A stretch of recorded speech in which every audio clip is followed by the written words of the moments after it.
नमस्कार शेतकरी बंधू, शेतकरी समाधान मुंडे यूट्यूब चॅनलला प्रथम भेट दिल्याबद्दल तुमचं मी आभार मानतो।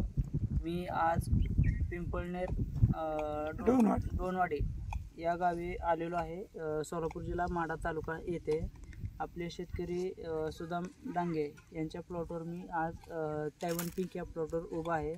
तर यांना पेरूची छाटणी कशी करायची आणि सिंगल कोड का ठेवायचे ह्याबद्दल मी थोडीशी यांना माहिती सांगण्यासाठी आलेलो होतो व छाटणी चालू आहे। हा प्लॉट जो आहे पूर्ण हा प्लॉट तो 6 महिन्याचा कंप्लीट झालेला प्लॉट आहे। तुम्ही हे 6 महिन्याचं रोप बघू शकता कसं आहे ते, पूर्ण रोप बघा कसं आहे ते। तर आता ह्या रोपामध्ये तुम्हाला छाटणी कशी करायची हे दाखवतो। तर ह्याच्यामध्ये आपल्याला सिंगल खोड जेवढं तुम्ही ठेवताल तेवढा त्याचा फायदा आहे। सिंगल खोड ठेवल्यानंतर झाडाची मजबूती तयार होते, दणकटपणा तयार होतो आणि एकच खोड असल्यामुळे त्याला ब्रँचेस पण चांगले होऊन फळाची क्वालिटी एक नंबर येते व झाडाला त्यावेळेस आपल्याला कुठली तार किंवा बांबू वगैरे लावायची गरज पडत नाही। त्यासाठी सिंगल खोड खूप महत्त्वाचे आहे। तेच मी आज ह्यांना सांगणार आहे की ह्या व्हिडिओद्वारे कसं केलं जातं ते। तर ह्या झाडामध्ये ह्याला 3 खोड खालील बाजूला 3 खोडे आहेत। तर ह्या 3 खोडामध्ये आपल्याला 3 खोडामध्ये आपल्याला ज्याला ब्रांचेस जास्त आहे तेच खोड ठेवायचं आहे आणि सरळ कोणती बाजू आहे ती बघायची। तर ह्याच्यामध्ये आपल्याला ह्याला ब्रांचेस जास्त आहेत ह्या खोडाला, म्हणून आपण हे खोड ठेवणार आहेत आणि हे 2 खोड 3 मधली आपण ही 2 खोडं काढून टाकणार आहोत।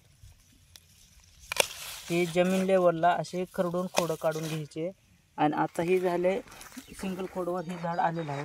तर आता वरची छाटणी ही कशी केली जाते, तर ह्याच्यामध्ये आपल्याला पूर्ण हिरवी जी काडी आहे पेरूची ही हिरवी काडी काढून टाकायचे आणि काळी काडी कुठे येते तर इथं काळी काडी येते। तर आपण हिरवी काडी काढून काळ्या काडीपाशी येऊन त्याची छाटणी करून घ्यायची आहे अशा पद्धतीनं। आणि ही जर त्याच्यामध्ये जर आपल्याला हे आपण काढून घेतो हिरव्या काडीचं काढलेलं आहे। आता ह्याच्यामध्ये राहिले हे शेंडे हे असे राहतात, तर हे न ठेवता हे पूर्ण खरडून काढून घ्यायचं आपल्याला। हे शेंडे किती लहान जरी असले तरी हे काढून घ्यायचं पूर्ण। ही आपली ह्या झाडाची पूर्ण अशा प्रकारे छाटणी झालेली आहे आणि बघू शकता हे कसं सिंगल खोड तयार झाले। सिंगल खोडमध्येच आपल्याला हे 4-5 ब्रँचेस ह्या खूप महत्त्वाच्या आहेत, ह्याला पुन्हा नंतर सेटिंग एकदम व्यवस्थित होऊ शकते। तर अशा पद्धतीने तुम्ही पेरूची छाटणी करू शकता। तर आपण केलेली छाटणी जर तुम्ही बघितली तर हा इकडं वरील प्लॉट हा सगळा आहे।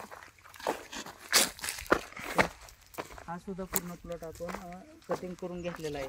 कटिंग केलेला हा तैवान पिंकचा पूर्ण प्लॉट हा झालेला आहे आणि आता जो कटिंगचा प्लॉट चालू आहे तो ह्या साईडला प्लॉट चालू आहे। तरी अशा पद्धतीने तुम्ही पूर्ण छाटणी करून घ्यावी अशी माहिती तुम्हाला मी दिलेलीच आहे। तरी आणखीन ह्याच्याबद्दल छाटणी केल्यानंतर ह्याला हा डोस आणि स्प्रे काय केला पाहिजे, तर छाटणी केल्यानंतर तुम्ही ह्याला बुरशीनाशक आणि एक कीटकनाशक देणं गरजेचं आहे। कारण की जी छाटणी केलेली असते आपण तर ह्याच्यामुळे ह्याला बुरशी लागू नये, त्याच्यामुळे आपण ह्याला साधा M45 कीटकनाशक एखादं क्लोरो वगैरे घेऊन तुम्ही त्याची फवारणी करू शकता। आणि डोस जो आहे तो डोस हा जमिनीच्या आणि झाडानुसार त्या पद्धतीने डोस दिला जातो। तर डोस मी काय तुम्हाला व्हिडिओद्वारे सांगणार नाही, त्यासाठी तुम्ही माझे संपर्क करू शकता। इतर अधिक माहितीसाठी व छाटणीसाठी तुम्ही माझे संपर्क करू शकता। त्याच पद्धतीनं आपली छाटणीची पण टीम आहे इथं।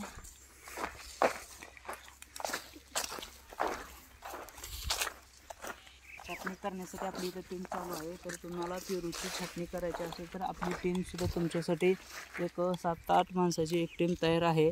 तर तुम्ही छाटणी करू शकता। करून घेण्यासाठी तुम्ही माझे संपर्क करू शकता व इतर सर्व डोस व स्प्रेसाठी जर माहिती पाहिजे नसेल तर तुम्ही माझे संपर्क करू शकता। श्री तुळजा आहे take nursery, Barshikar, Sangola, proprietor समाधान मुंडे, शिक्षक BSc ॲग्री MBA, नंबर 820 822 10 07।